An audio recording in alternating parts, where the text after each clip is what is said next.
10 free throws and made 6. I shot 22 and made 14. Who is better? Justify your answer. So a couple ways to approach this. So 6 out of 10. If my friend made 6 out of 10, if they shot 10 more, they'd make 6 more. And if they shot 10 more, they'd make 6 more. And so, let's see. So if they shot 20 shots, they'd make 12. And is 12 out of 20 better or worse than 14 out of 22? Well, if I added 2 to both, that would get me to 14 out of 22. So is that the same? What would I need to add on? I couldn't just add. Could I just add 2 and 2? Is that proportionate? Well, no, because I know I only make 6 out of 10, so I don't know if I'm adding 2 more. I'd have to make the equivalent of 6 out of 10 more. So I'm not sure what I should be adding here. So that's one way to think of it. Another way to think of it is that this is a comparison. This is a ratio, 6 out of 10. Out of every 10 shots I take, I make 6 out of 10. So this is a ratio. And we have another ratio, my ratio, 14 out of 22. So are these equal? If they're not, which is bigger? So if they're equal, we would say they are proportionate. This is a proportion. They are not equal. Well, we are just comparing ratios. So one way to think about this is to divide 6 by 10 and realize this is 6/10. Divide 14 by 22 and see that this is 0.636.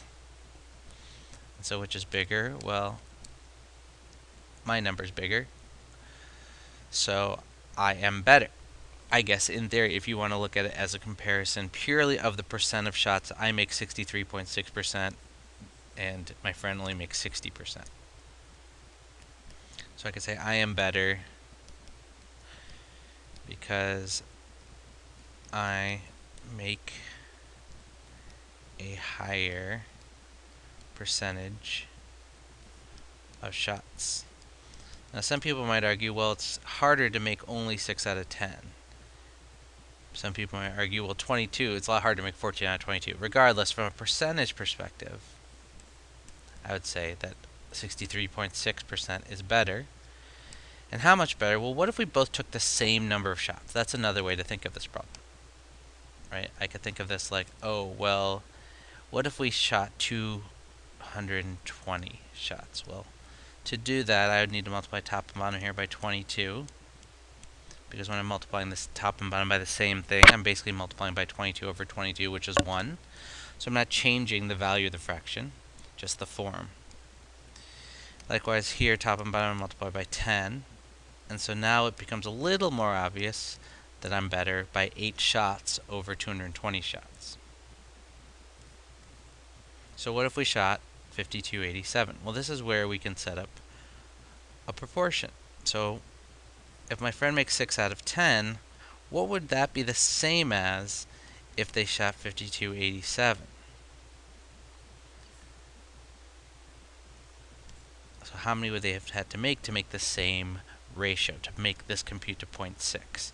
And so I can go on my calculator and just start fiddling. I could do like 2000 over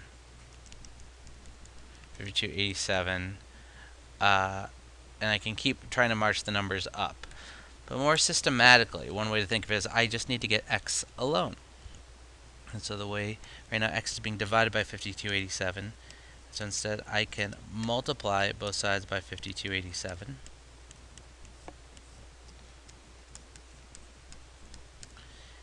And that clears the fraction. So 5287 times 6 divided by 10 is 3172.2. So that's how much my friend would have made. Well, how many would I have made? Well, let me show you a slightly different way of thinking about this that generalizes better for this problem, that way for the friend was the most efficient. But in general, I would probably want to clear both fractions. So I'd want to multiply both sides by 22 and by 5287. And this is just to get rid of all denominators, all fractions. So these 22's divide out, these 5287's divide out, and I'm left with 22x is equal to 14 times 5287. So 14 times 5287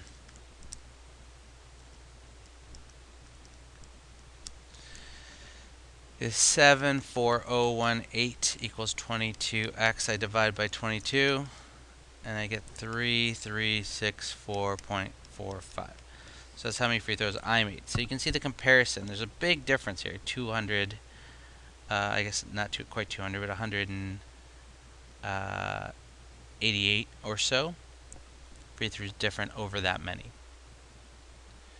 So many of you have probably learned a technique called cross multiply, which is a technique you can do across an equal sign. But what I just want to show you is that cross multiplying, which is you multiply those and set them equal to each other, it turns out to be exactly the same as what I did there by clearing the fractions.